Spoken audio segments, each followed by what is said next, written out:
more sun than clouds in the PM hours. Going to jump up to 64 with that north breeze pretty steady around 15 throughout the day. Might even get up to 20 at times. Ooh. That breeze dies down this evening, though. Clear skies overnight down to 41. Plenty of sunshine tomorrow, 67 for the high. That breeze won't be a factor for you either. And then more clouds and sun on Wednesday, up to 65. Mostly cloudy Thursday, 70. Expect the same on Friday, and a slight chance of showers over the weekend. We'll be in the low 70s. Not bad for our February winter. No, that's not bad at It's all. supposed to be. Well, didn't we have Winter Storm Uri in February? Yeah. Okay. But look at us now. I know. We are already 5 days into this month and in the 70s. Loving it. I can Knock deal on with wood. it. Yeah, please. All right, time for strange but true news, Casey. Bring it on. All right, last year, Alabama's top prosecutor said that the parole system is working. Is it? Yes. Okay. And he said that dangerous offenders are largely the only ones left behind bars. Okay. Was he right? Don't know. Well, thousands of people in Alabama lockups are eligible for parole, and each year, fewer and fewer are freed. Alabama don't play. Mm-mm. On a spring day last year, the Alabama's parole board split over the fate of Frederick Bishop. They voted 2-1 to send him back to prison, but Yeah. the board members missed a key detail in the case. What? The guy's already dead. What? Yes.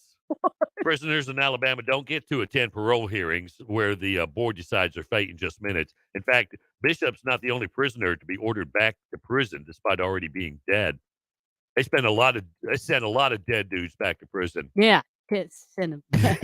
Many prisoners lack representation, so no lawyer or family member even shows up to the hearing in downtown Montgomery.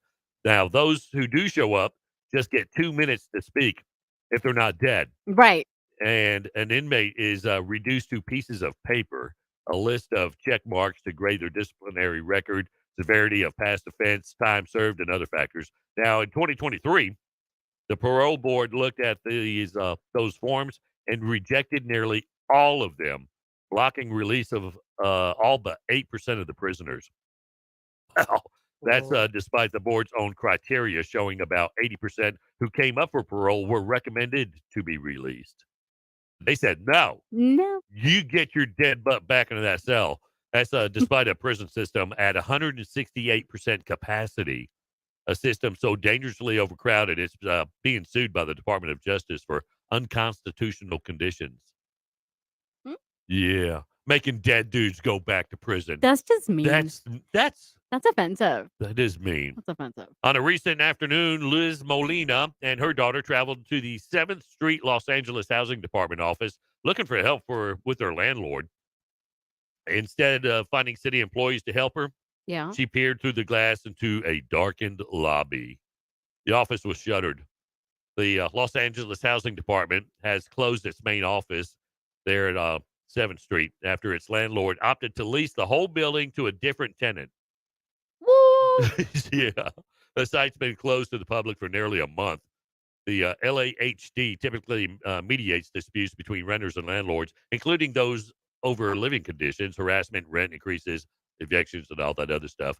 But it currently finds itself in the same position as the aggrieved tenants who often visit is now shuttered public counter at the 7th Street office. So Closed. Yeah. Closed.